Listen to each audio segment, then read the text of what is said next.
Assalamualaikum warahmatullahi wabarakatuh. Saya Muhammad Nur Arifin, program studi Pendidikan Agama Islam, ingin memberikan hasil tugas yaitu Sejarah Pendidikan Islam dalam tema Perkembangan Pendidikan Islam dari Kiai Haji Ahmad Dahlan.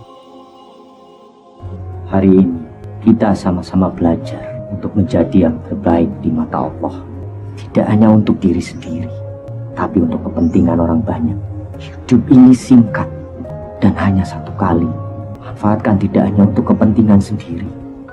Allah beserta orang-orang yang peduli. Insya Allah ini akan diridhoi. Ini adalah cuplikan kata-kata Kiai Haji Ahmad Dahlan dalam film Sang Pencerah, garapan sutradara Hanung Bramantyo. Namun, perjalanan pembaruan yang dilakukannya tak selalu mudah. Ia mendapatkan berbagai tantangan, pernah dituduh sebagai kiai palsu hingga mendapatkan ancaman pembunuhan.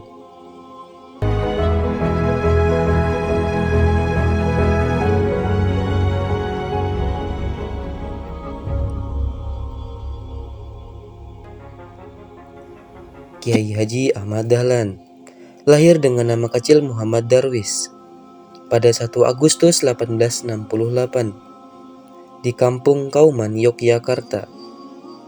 Adapun beberapa sumber lain menyebutnya lahir di Kampung Nitikan, Yogyakarta. Ayahnya, Kiai Haji Abu Bakar, adalah seorang ulama sekaligus imam besar di Masjid Besar Kesultanan Yogyakarta. Muhammad Darwis sejak kecil telah dididik dalam lingkungan ulama dan akrab dengan pengetahuan tentang agama dan bahasa Arab.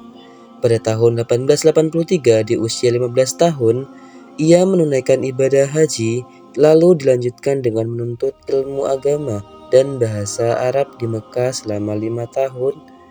Disinilah ia berinteraksi dengan pemikiran-pemikiran pembaruan dalam dunia Islam, misalnya lewat Jamaluddin Al-Afghani, Muhammad Abduh dan Rashid Ridha.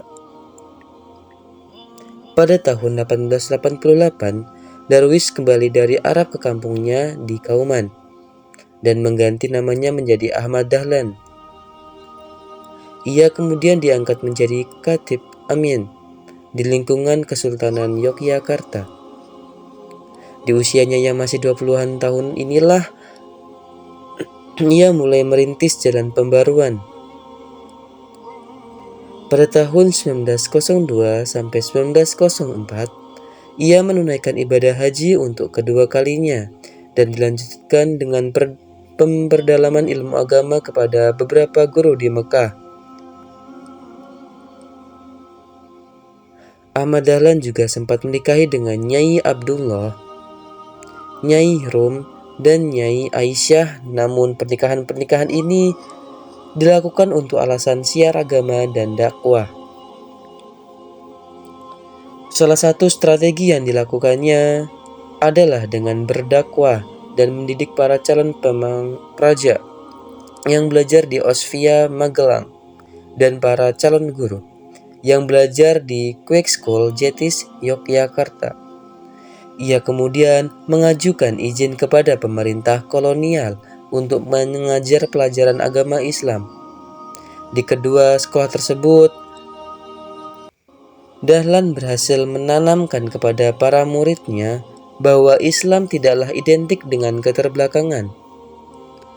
Bahkan sebaliknya, Islam memuat banyak ajaran yang mendorong untuk maju dan menerima kemajuan. Para priai dan kaum terdidik inilah yang nantinya akan menjadi pengikut utama dan sekaligus pendukung gerakan pembaruan Islam yang dirintis Ahmad Dahlan. Ahmad Dahlan dituduh hendak mendirikan agama baru dan menyalahi ajaran Islam. Ada pula yang menuduhnya kiai palsu karena meniru-niru bangsa Belanda yang Kristen.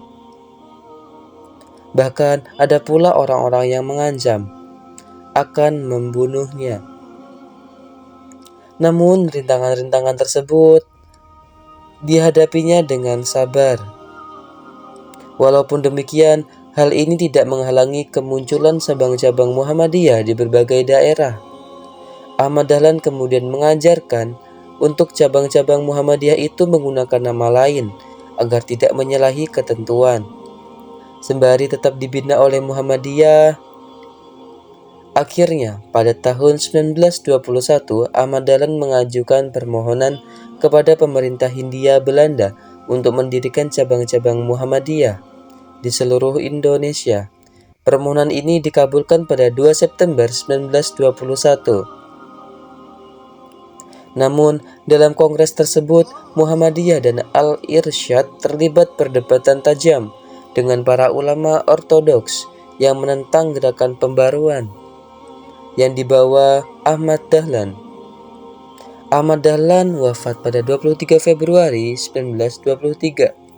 Warisan terbesarnya adalah jasanya yang mempelopori kebangkitan Islam serta pembaruan pendidikan. Muhammadiyah yang didirikannya juga berperan besar dalam perjuangan-perjuangan kebangsaan selanjutnya, mulai dari perjuangan menggapai kemerdekaan hingga di bidang kesehatan, pendidikan, dan kesejahteraan sosial.